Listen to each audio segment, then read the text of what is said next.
Welcome to the Great Basin Fire and Smoke Transport Briefing for Wednesday, October 22nd. Currently, we have quite a bit of prescribed burning occurring across the Great Basin, especially up in central Idaho, but also across parts of Utah and into southern Nevada. Over the last 1 to 2 weeks, we've seen precipitation move across the Great Basin with some storms.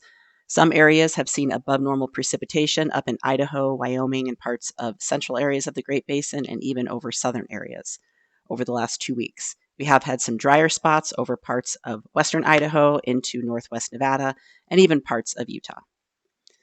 Over the last 72 hours, the new precipitation has been focused up north and has been on the lighter side across Idaho and Wyoming with respect to liquid precipitation, which you can see here on the left. However, on the right, you can see this new snowfall for the last 72 hours, and we have seen some areas of central Idaho into western Wyoming with above 6 to 8 inches of new snowfall.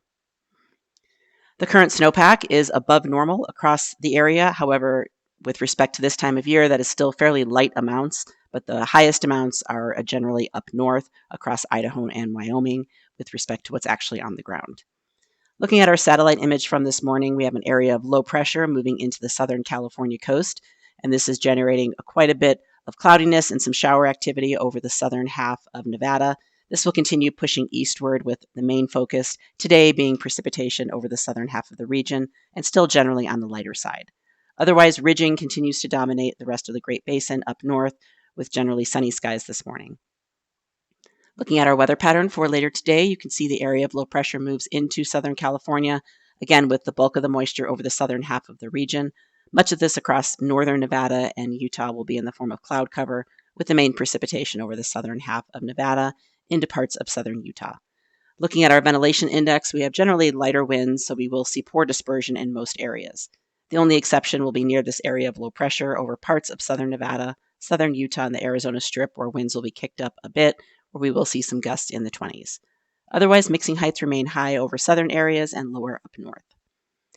Temperatures today will generally be near normal over western areas of the Great Basin, with highs in the 60s, and we will see those 60s translate eastward across much of Idaho and northern Utah in the lower elevations, with highs in the low 80s down south. Relative humidity still elevated across much of the region. There are a few drier spots where relative humidity will drop into the teens, but for the most part, we're seeing relative humidity today above 20 or 30%, especially with the moisture moving in with that area of low pressure. As we move into Thursday, this low tracks east into the Four Corners area, and we will see some wraparound moisture in Utah, still keeping some cloudiness and showers in that area. We also will see some breezy northerly winds behind this area of low pressure, which will improve dispersion over parts of the central areas of the Great Basin. And you can see that here from the transport winds, some gusty winds over the southern half of Nevada into Utah and Arizona with some gusts in the 20s. Otherwise, mixing heights remain moderate to high. Temperatures will start to rebound tomorrow as this low tracks further east, at least over western areas of the Great Basin, and we'll see some cooling over eastern areas. Still, temperatures generally near normal for the time of year. Otherwise, relative humidity will remain highest across Utah on Thursday as that low continues to track east, keeping that moisture in the eastern areas of the basin. By Friday, this low drops into New Mexico. We will see ridging across much of the Great Basin, giving us warmer temperatures and drier conditions temporarily. But you can see the next area of low pressure off the northwest coast, and this will impact us for the weekend. So for Friday, winds with that ridge building in generally lighter overall, and we will see moderate to low mixing heights.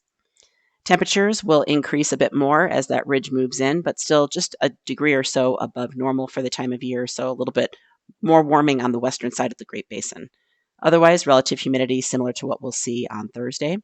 And you can see our 3-day forecast precipitation as this low tracks over the southern half of the region.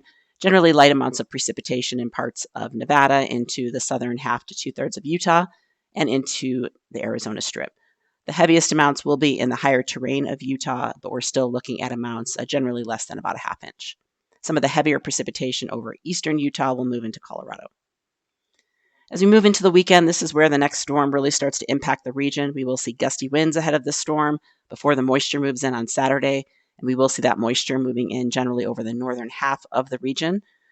We do have some impacts from an atmospheric river, but right now the focus seems to be a little bit further north, but we will see some heavier amounts in the Sierra and then scattered about the northern half of the Great Basin. On Sunday, the moisture generally starts to move east of the region with cooler temperatures still remaining. And then as we move into early next week, this trough is well to the east, and we will see ridging move back in during the early part of next week. We may see some moisture spilling over the top of the ridge, giving us some showers for central Idaho, but otherwise drier conditions for the Great Basin.